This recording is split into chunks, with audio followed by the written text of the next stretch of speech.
Hello students, इस video में हम इन टेक्स्ट क्वेश्चन करेंगे सॉल्यूशन यूनिट का। Question number 1.3। क्वेश्चन क्या है? Calculate the molarity of each of the following solutions. तो यहाँ पर हमने मोलैरिटी निकालनी है। फर्स्ट पार्ट देखो क्या है, 30 gram of cobalt nitrate hexahydrate in 4.3 litre of the solution. कि 30 ग्राम कोबाल्ट नाइट्रेट हेक्साहाइड्रेट किस में है? 4.3 लीटर ऑफ सॉल्यूशन में है। मतलब ये क्या है हमारे पास? ये क्या है? सोल्यूट है। ये क्या है? सोल्यूट। यहाँ पर इसका मास दिया हुआ है 30 ग्राम और वॉल्यूम क्या है सॉल्यूशन का? 4.3 लीटर। ठीक है, तो ये गिवन है हमारे पास। तो हम क्या निकालेंगे यहाँ पर? फर्स्ट पार्ट में मोलैरिटी निकालेंगे। तो मोलैरिटी निकालने के लिए हमें फॉर्मूला पता होना चाहिए। क्या होता है? Number of moles of solute divide by volume of solution in litre. ठीक है, अब हमें देखो यहाँ पर क्या निकालना पड़ेगा? मोल्स निकालने पड़ेंगे सोल्यूट के। ठीक है, तो मोल्स निकालेंगे यहाँ पर, मोल्स ऑफ सोल्यूट। सोल्यूट मैंने बताया आपको यहाँ पर क्या है सोल्यूट? CO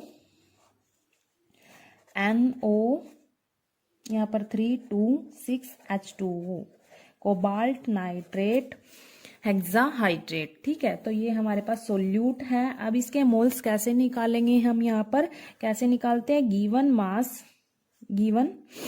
मास डिवाइड में क्या होता है? मोलर मास होता है। तो यहाँ पर हमें गिवन मास कितना है? 30 ग्राम।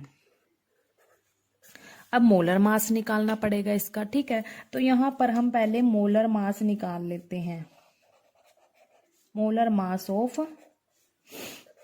CONO326H2O, इसका मोलर मास निकाल लेते हैं यहाँ पर। ठीक है, अब देखो कोबाल्ट का जो एटॉमिक मास होता है वो कितना होता है? 58.9 होता है। ठीक है, और यहाँ पर नाइट्रोजन का कितना होगा? 14। ऑक्सीजन का कितना होगा? 16 होता है। और यहाँ पर ऑक्सीजन कितने हैं? 3 है। तो यहाँ पर 48 आ जाएगा। अब क्या करेंगे? यहाँ पर हम इसको पूरे को 2 से मल्टीप्लाई करेंगे क्योंकि ये NO3 2 है। ठीक है, अब क्या होगा? यहाँ पर 6 है, मल्टीप्लाई में क्या होगा? हाइड्रोजन का कितना होगा? यहाँ पर 2 हाइड्रोजन है, 2 प्लस ऑक्सीजन का 16। ठीक है, ये ऐसे होएगा। अब इसको कैलकुलेट कर लो, 58.9 प्लस, अब देखो कैलकुलेट करके क्या आएगा यहाँ पर? इसको कैलकुलेट करेंगे 124 और इसको कैलकुलेट करेंगे कितना आएगा? 108। ठीक है, अब इसको सोल्व करके हमारे पास 290.9 आया। ठीक है, तो ये मोलर मास क्या है हमारे पास? 290.9 ग्राम पर मोल। तो ये हमारे पास मोलर मास आ गया किसका? CONO326H2O का। तो ये हम कहाँ पर रखेंगे? यहाँ पर रख देते हैं मोलर मास 690.9 ग्राम पर मोल। अब ये ग्राम से ग्राम कैंसिल हो जाएगा। इसको सोल्व करेंगे तो हमारे पास क्या आएगा? यहाँ पर इसको सोल्व करके हमारे पास आएगा 0.1031 मोल। यहाँ पर ग्राम से ग्राम कैंसिल हो गया और हमारे पास यहाँ पर क्या बच गया? मोल। तो इसको सोल्व करा तो हमारे पास क्या आया? 0.1031। ये क्या आ गए हमारे पास? मोल्स आ गए। किसके? सोल्यूट के। कौन है सोल्यूट?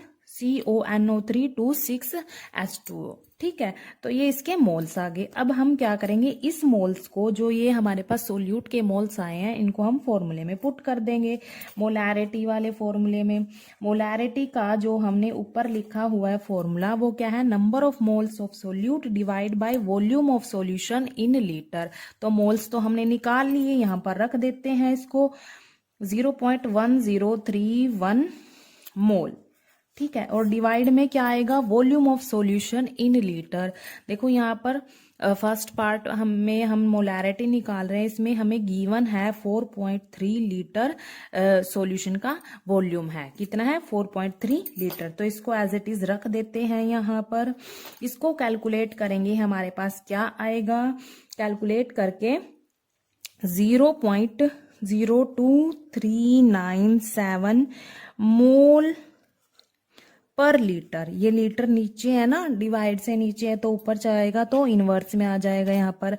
अगर इसको हम ऐसे भी लिख सकते हैं राउंड ऑफ करके 0.024, क्योंकि ये 5 से बड़ा है ना डिजिट, तो इसमें इसे फर्स्ट वाले में हम एक ऐड कर देते हैं तो 0.024 मोल पर लीटर इसका आंसर आ गया। मतलब ये क्या हमारे पास मोलैरिटी, ठीक है। और इसको हम क्या लिख सकते हैं 0.024 मोलैरिटी, ये सिंबल होता है इसका, ठीक है। तो फर्स्ट पार्ट में हमने क्या निकाला, मोलैरिटी कितनी निकाली 0.024 मोल पर लीटर। अब देखो हमारे पास सेकंड पार्ट क्या है इसका, 30 ml of 0.5 molarity H2SO4 diluted to 500 ml। मतलब क्या यहाँ पर हमारे पास 30 ml H2SO4 है और उसकी मोलैरिटी कितनी है 0.5, उसको डाइल्यूट किया गया है। फिर डाइल्यूट करने के बाद हमारे पास उसका जो वॉल्यूम होगा वो कितना होगा 500 ml होगा। तो डाइल्यूट करने के बाद हमें यहाँ पर वॉल्यूम तो पता है, उसका वॉल्यूम कितना हुआ डाइल्यूट करने के बाद, लेकिन उसकी मोलैरिटी नहीं पता। देखो यहाँ पर जो ये वॉल्यूम है ये H2SO4 का और जो ये मोलैरिटी है H2SO4 की, ये बिफोर डाइल्यूशन है। मतलब डाइल्यूट करने से पहले इसका वॉल्यूम इतना था और मोलैरिटी इतनी थी। जब हमने इसको डाइल्यूट कर दिया तो उसका वॉल्यूम कितना हो गया H2SO4 का 500 ml हो गया। और आफ्टर डाइल्यूशन उसकी मोलैरिटी निकालनी है, वो दी नहीं हुई यहाँ पर, तो वो क्या करनी है हमने निकालनी है, ठीक है। तो हमारे पास V1 क्या है यहाँ पर 30 ml बिफोर डाइल्यूशन वॉल्यूम, ठीक है। और M1 क्या है यहाँ पर 0.5 मोलैरिटी है बिफोर डाइल्यूशन, ठीक है। ये क्या है बिफोर डाइल्यूशन, यहाँ पर लिख लो बिफोर डाइल्यूशन, ठीक है। ये बिफोर डाइल्यूशन है।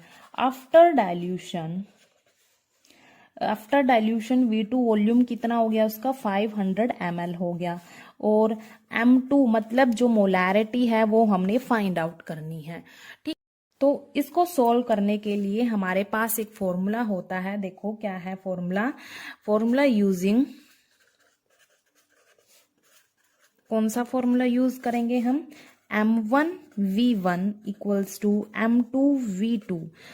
इस फॉर्मूले को हम यूज करते हैं ऐसे क्वेश्चन को सोल्व करने के लिए, ठीक है।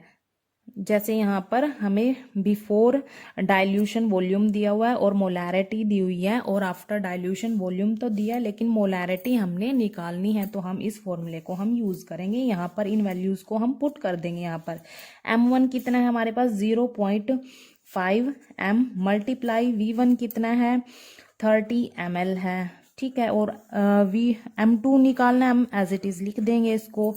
और V2 क्या है हमारे पास 500 ml, ठीक है।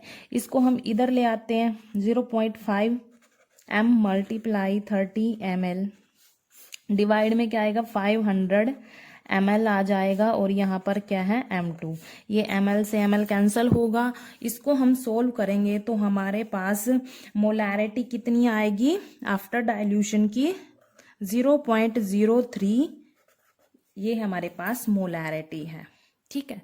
0.03 मोलैरिटी आएगी after dilution. Before dilution molarity कितनी थी 0.5 मोलैरिटी थी, और आफ्टर डाइल्यूशन कितनी होगी 0.03 मोलैरिटी होगी, ठीक है।